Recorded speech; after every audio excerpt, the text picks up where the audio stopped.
one of the things that we'll do with our sales team is we'll take a transcript of their entire sales conversation and import it into ChatGPT-4. And then we can put commands and prompts in there and say, how many questions were asked? And how much time did the salesperson talk? How much time did the customer talk? And we kind of go through these prompts in ChatGPT just to have it analyze it. And what we've found is the sales reps that have the highest success rate in sales ask the most questions.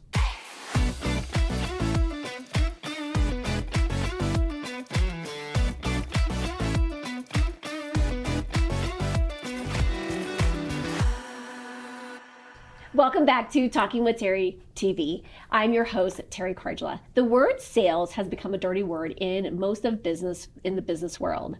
It's something that small business owners and entrepreneurs cringe at. But it doesn't have to be the case. Our mindset is everything when it comes to sales. Best-selling author, speaker, master trainer, and thought leader Ryan Jaten is here to help us out. Thank you so much for being here today. Hey, thanks for having me. And he flew in from Utah to be here, and we're just so honored for your wisdom. And we met at an event not too long ago, and I just was like, we need him on here talking about this topic. I love it. Glad to be here. To debunk sales, right? So as I was mentioning earlier, sales is like the dirty word that no one wants to talk about or avoid. And I have seen it with so many of my clients where they're just so afraid of sales, right? So let's unpack this conversation here.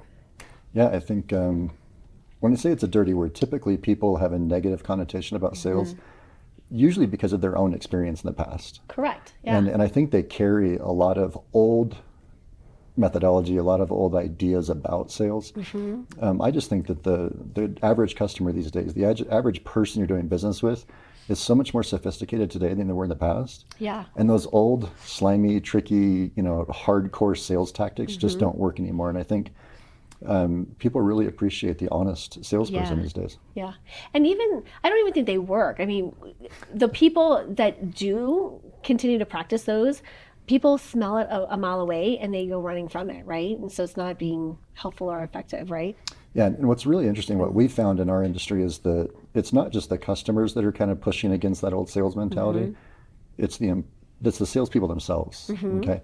If I interview 100 salespeople, 99 of them are going to sit in front of me and I'm going to say, what is your sales methodology? Tell me about your sales style. And every one of them will say, I'm a consultative salesperson. What does that mean?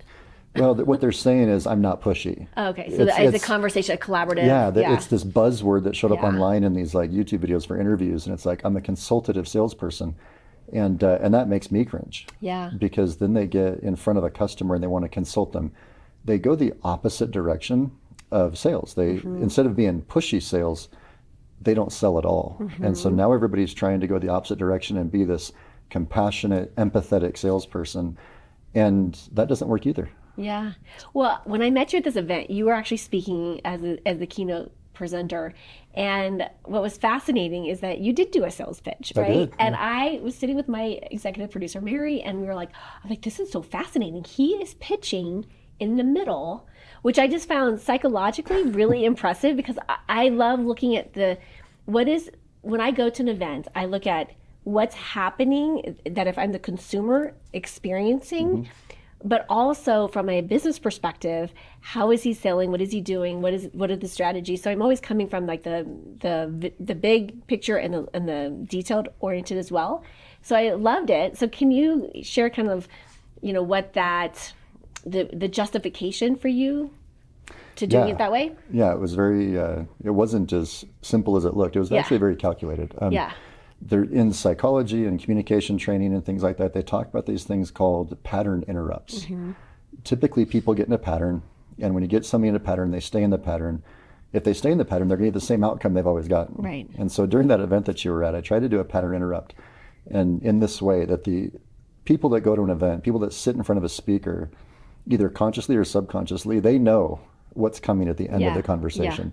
They're sitting there looking at the speaker going, they're going to sell me something. Yeah. So that was one thing that I thought about is how can I interrupt that pattern psychologically? How can I change their experience in the audience? Yeah. That was one reason why I did it. The second reason is I had read a study that Harvard did, and that study talked about brain activity when people are exposed to different types of things. So they put electrodes on the group's heads and they measured brain activity when they exposed them to different types of stimulus. Yeah. Some of it was really like shocking, like really, really shocking. And one of the things they exposed people to were the experience of having to make a financial decision. And they found that when people are faced with big financial decisions, they panic. There is this, not a scientific term, but an explosion of brain activity and chemicals that goes on in their brain that far surpassed any of the other stimulus they gave them. And when I read that study, I just had this idea that if you can talk to somebody about money, you can create this explosion in their brain. It's going to happen no matter how you present the offer to them. Yeah. But then let that explosion settle. Yeah. You're going to have a better opportunity to have a conversation and lead them down a path of purchasing from you. When that brain activity explodes, it's probably the worst time to ask somebody to buy your product. So the event you went to, I decided to turn the whole thing around and do the pitch first. Yeah.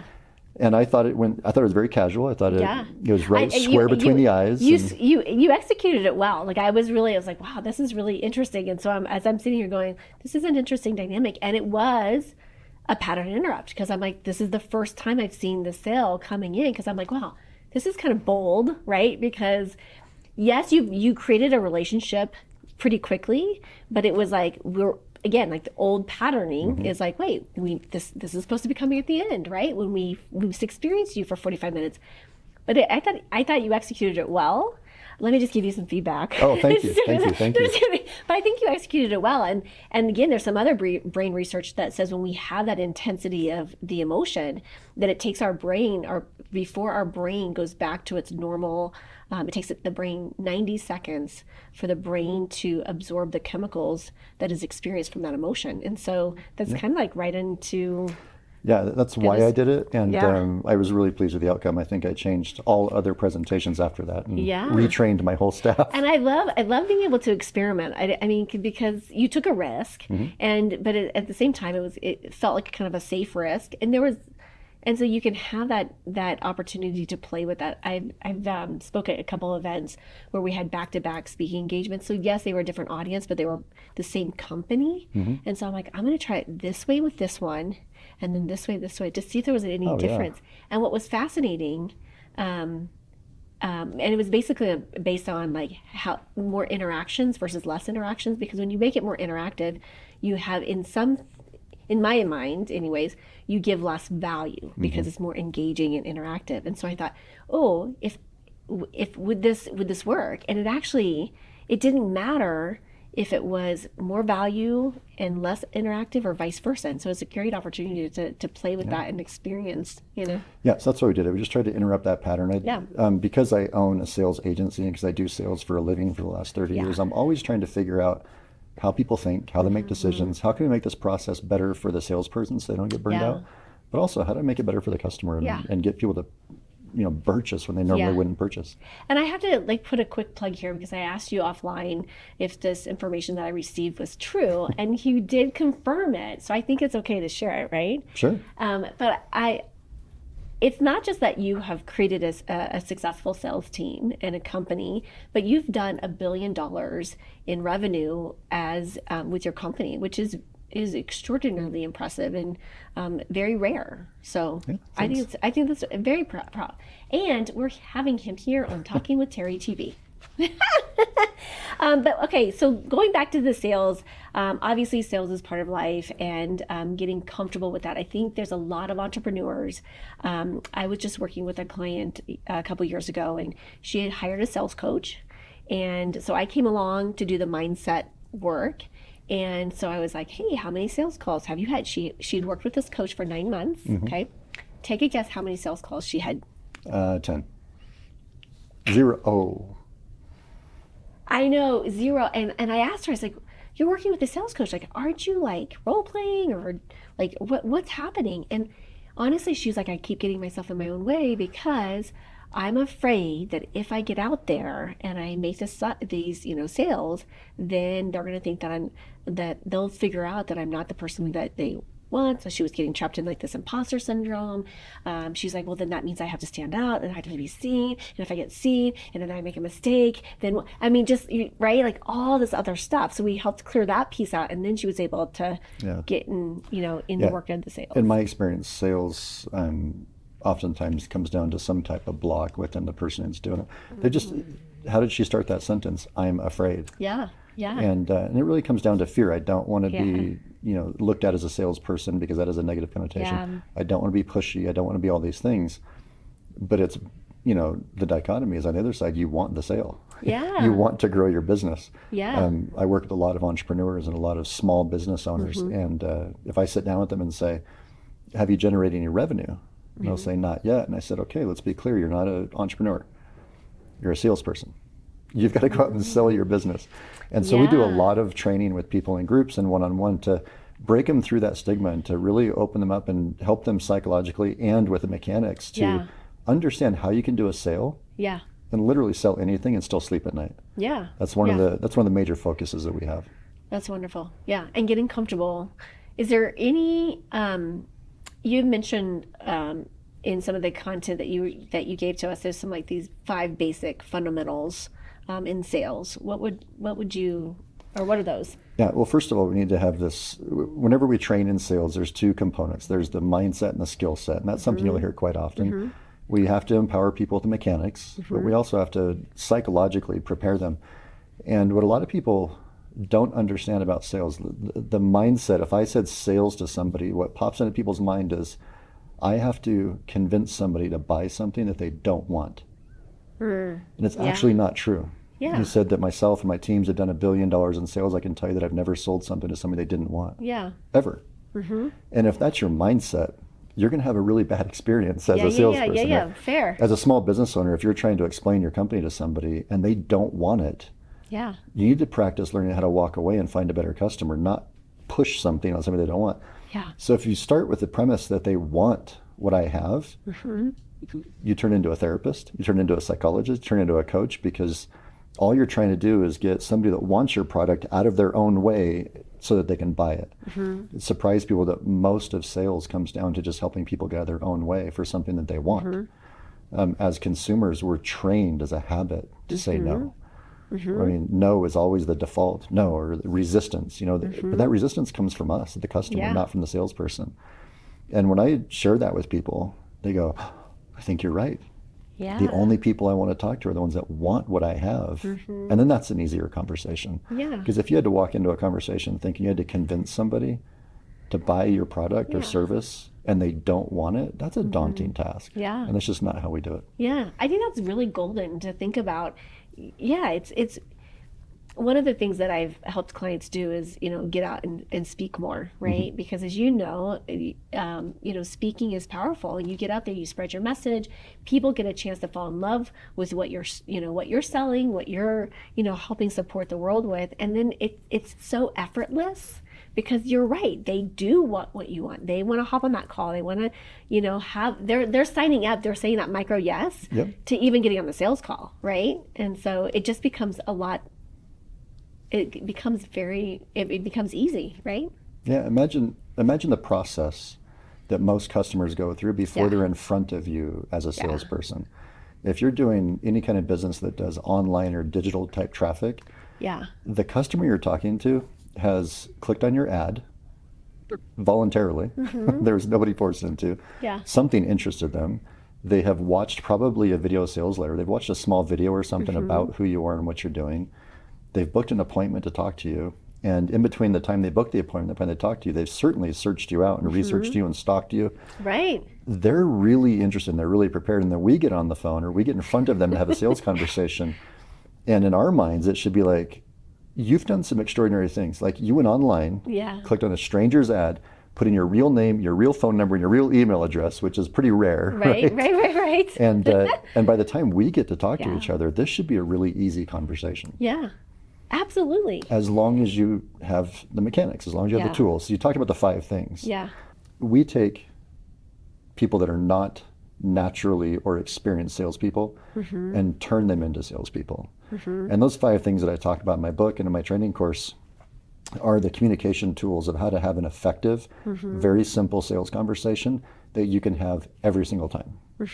A lot of people, I'd say in our trainings, when we do it to non-salespeople like business owners, one of the biggest objections we get, I say, you need to have a script. And by the way, if you're listening to this, if I just said a bad word, hear me out. Okay. I say, you need to have a script. Yeah. And people are like, oh, no, scripts are bad. It's going to make me robotic. Right. And I always say a script won't make you robotic. It's going to make you professional. Yeah. Think of any other profession in the world that is done at a high level. And all it is a repetition of something you do well. Athletes, musicians, business people, investors, healthcare professionals, they all follow the same script. They figured out how to do it right, and they just repeat it over and over and over again. Right. If you don't have a script, or if you don't repeat what you do over and over and over again, then you're an amateur every single time you get in front of somebody. I don't want my surgeon to be like, you know what, I'm going to try it left-handed today. Like, you know what I mean? Like, no, your surgeon's going to go in there and cut you open and go, I'm going to do the exact same thing I did on 1,000 other people I did with. Yeah. But in sales, we think we have to be original and we have to like say something new. If you ever heard me do a sales presentation, the first time you hear it, you go, that's amazing. The 10th time you go, he says the same thing every time. He's so boring. But it's effective. And I just repeat it over and over again. And really, when you look at people that are great at anything they do, all they figured out how to do is master it once and then do it the same thing over and over again. Yeah. So a script makes you professional, not robotic. If you're robotic delivering a script, we just need to have some communication training. Yeah. Because the script didn't make you robotic. Yeah. You made you robotic. Yeah. Well, there's also a little dance in between there, because I think of like just like my sales script, if you will, just it's based on psychology, it's based on cognition, and then you go down to the emotional part of it. But there's some dancing in between there based on what they are sharing, which does make it kind of a unique. Yeah, we try to take as much of the dancing out. Yeah. I think that I said that buyers today are a little bit more sophisticated than they were in the past. And I think that sophistication comes from the amount of information they have. And 20 years ago, we didn't have the amount of information we have because of the internet. And so if you can get into a sales conversation with somebody and immediately identify your intentions, your call goes a lot quicker. Yeah. The process is a lot smoother. The customer goes from this, prove it to me, to, oh yeah, let's have a conversation. When you saw me speak, I turned that audience from what's he selling to, oh my gosh, tell me more. You know? And if we can do that inside of a conversation, we're going to have a lot more success. Yeah. That's fantastic. I love it. And I think, again, it's repetition, because once you have that, not only for you, because when you have that sales script and you know what you're asking, you feel confident, you know how to deliver it, and hopefully that from an energetic perspective, the client's going to feel like, oh, this person knows what they're talking about. I feel like you're at ease, because I've had those experiences where I had in my other company, a therapist was very uneasy about having the conversation financially. This is before we systemized it in a different way. And I remember going out into the waiting area, and I was like, she was so uncomfortable that I'm like, if I'm feeling it, I 100% know that client is feeling it, right? And so again, it's like that, getting you comfortable, and energetically you come across as confident, like, hey, you can have this or not. It's really a choice. And if this works for you, great. If not. Absolutely. Yeah. So the average customer is no longer making buying decisions on cost. Okay. The average customer these days is making buying decisions based on believability. Do they believe what you're saying? And if they believe it, they'll spend anything on it. Yeah. And so that comes down to your own personal confidence. It comes down to your own unhealthy or healthy relationship with money. It comes down to your belief in your own product. Is the value there? If you really believe the value's there, and you had a standardized process, sales becomes really, really easy. I love it. And a lot less scary. Yeah. And I think that's all what we all need, right? To feel more confident about sales, because we sell all the time. Yesterday I was at this event, and so I was asking someone, because they were talking about sales, and I'm like, we're selling every day. Every day when you wake up, the clothes you put on, how you show up, we're selling ourselves every single day if we're an entrepreneur or a business owner. Absolutely. And you know what changes the mindset of somebody? Money. Yeah. Because I can recommend a movie to you that I've seen, and I'm really good at it. I can recommend a restaurant. I could recommend anything to you. As long as I'm not getting paid for it, I am really good at it. Yeah. But the minute I have to be compensated for it, if I get a referral fee, if I get a commission, or the minute you introduce money into that recommendation, people like short circuit and they freak out. Money has a huge impact on the way people communicate. Yeah. And in our training programs, it's one of the things that we do is try to unwind this kind of unhealthy relationship people have with money. And as a salesperson, you said you walked in a room and you can feel it. If I don't have confidence as a salesperson, or if I have an unhealthy relationship with money, the customer's going to feel it, and they're going to get confused, and they're going to say, I need to think about it, and they're not going to buy from you. Yeah. So exactly. it all comes together. I love it. We're going to take a quick break. Awesome. And we'll be right back with Ryan Jaten with his sales brilliance here. Is fear holding your business back from creating a bigger impact? If so, it is time to break free from those limitations so that you can step into your power, your purpose, and your potency. Come join us at Breaking Beyond so that we can move from surviving to thriving. I think it's a really cool event. I love when anything's empowering other women to do great things with themselves. Breaking Beyond the Six-Figure Barrier, How to Cultivate a Millionaire Mindset. Friday, April 19th at the Comedy Work DTC Landmark. Be a part of a community of entrepreneurs who are elevating their business to financial freedom. Learn the secrets of their success and make them your own. I am taking away that there's inspiration and there is a sisterhood in recognizing the power of self, the power of loving yourself, of having hope for the future. I can't wait to see you on April 19th at Breaking Beyond. Join us, click the link, and get started today. We're back with Ryan Jaten, and we're so honored to have you here. And we're talking all things sales. And as you know, entrepreneurs, business owners have a really hard time with this. What are some concrete tools or strategies that people can listen to this episode and say, okay, what can I start to implement in my business today to help, whether they're any place on the sales, spectrum, but maybe helping them go from good to better to best? Yeah, it's a great question. I think we mentioned it earlier, but I'll just mention it again. The very first thing somebody needs to do is in their own head, clear that space of sales is bad. Yeah. Okay, just clear it out. Just kind of accept or admit to yourself that you need to have a conversation with somebody.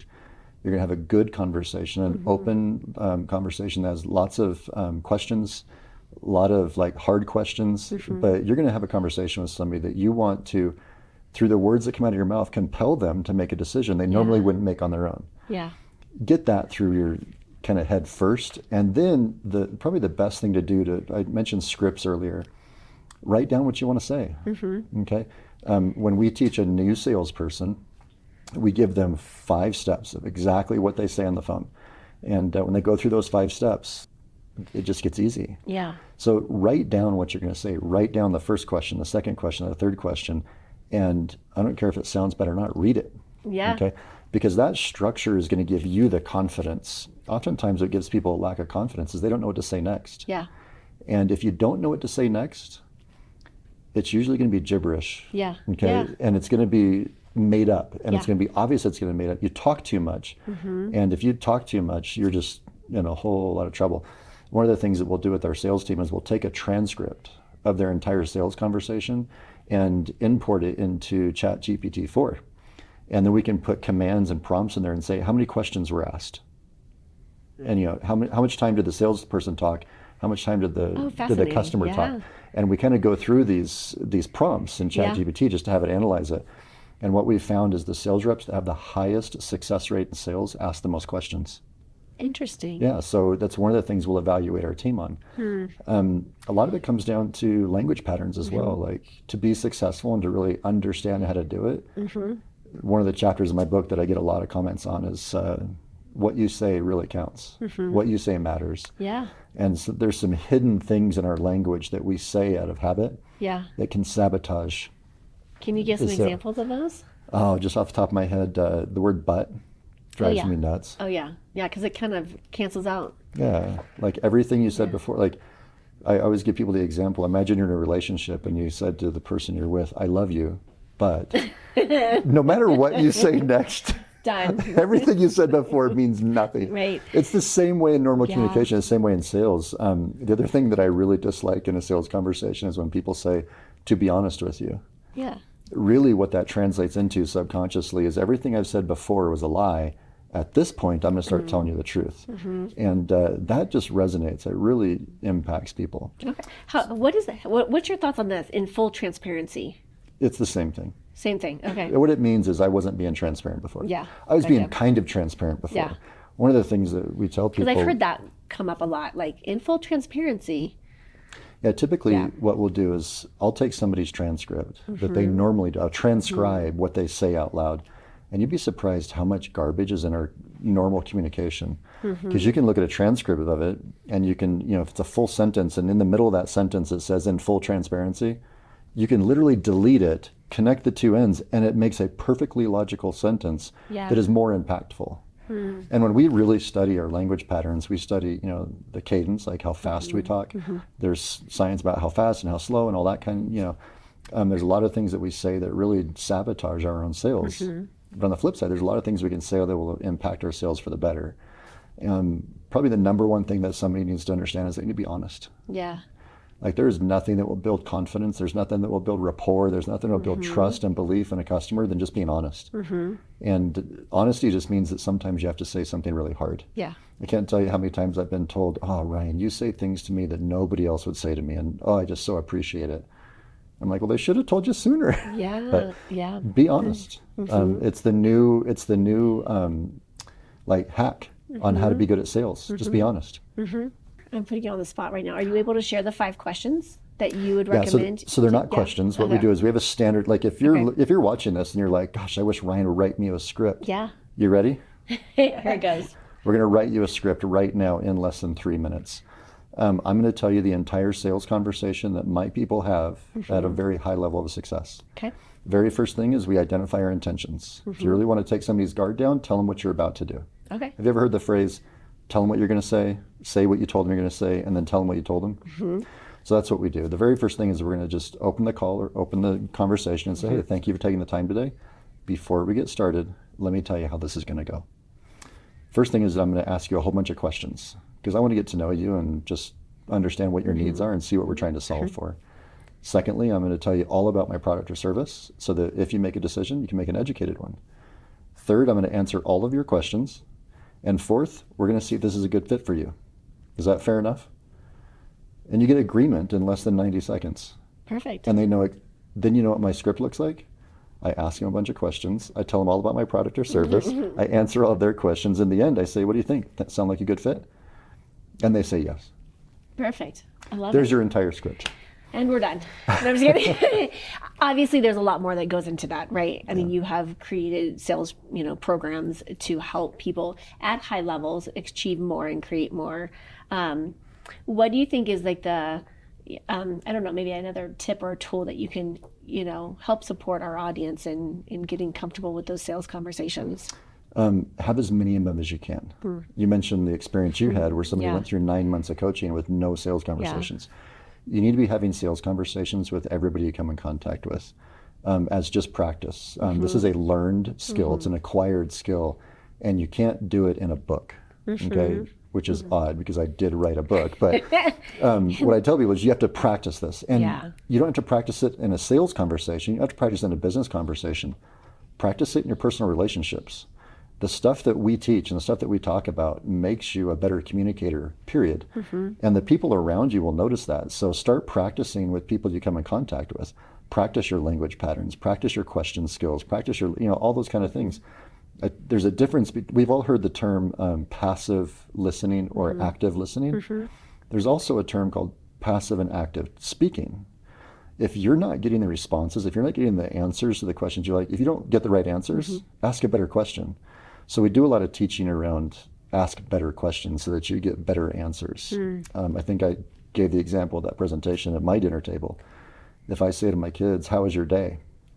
I get a one-word answer, good. And it was a terrible conversation. Right. And I realized if I want a better answer, I need to ask a better question. So I changed and I just said, tell me about your day. And they're like, well, first, and then they go on and on and on. Yeah. We can do that in our personal communication, but we can do that in a sales conversation as well, where ask better questions and you get better answers and it leads you down a path where everybody's happy. Well, it starts working that muscle from everyday life, where when you go into in those conversations that do matter in making that sale, it's second nature. Yeah, they need repetition, they need volume. Yeah. If I taught you how to do sales and you walked out of here and started doing it, there's a high probability you're going to mess it up probably 20 times. And so I tell people, go have 21 conversations. So the Brilliant. 21st, Love it.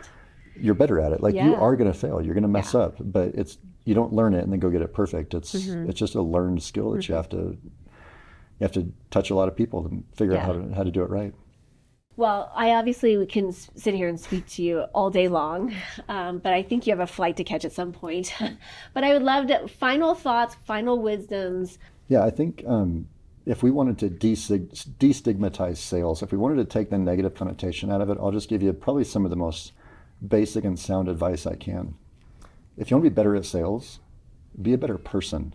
Start with who you are, because people are actually saying yes or no to the person. They're not saying it to the product. I can give 2 salespeople the same script, the same product, and the same opportunity, and I can get 2 different results, because customers will buy from somebody that they want to buy from. So start there. Do a deep dive into yourself and find out if you're a good person. Would you buy from you?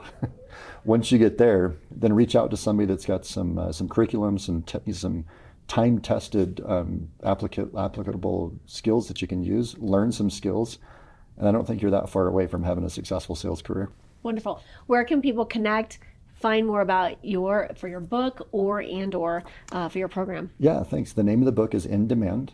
It's how to acquire one of the most sought after skill sets in today's new economy. And you can find that on Amazon, or you can go to my website, which is just j10.com. That's just the letter J, the number 1 and the number 0, j10.com. Perfect. Well, thank you so much for being You're here, welcome. and I can't wait for further conversations with you, because I know we're just getting started. And to all of you, thank you so much for joining in today. As always, be bold, be brave, be fearless, be the magic of you. Massive love, and I'll see you on the next episode. Thank you for joining me today. Don't forget to like and subscribe. Make sure you hit that notification bell to find out about my upcoming shows. Thank you for tuning in today, and I'll see you next time.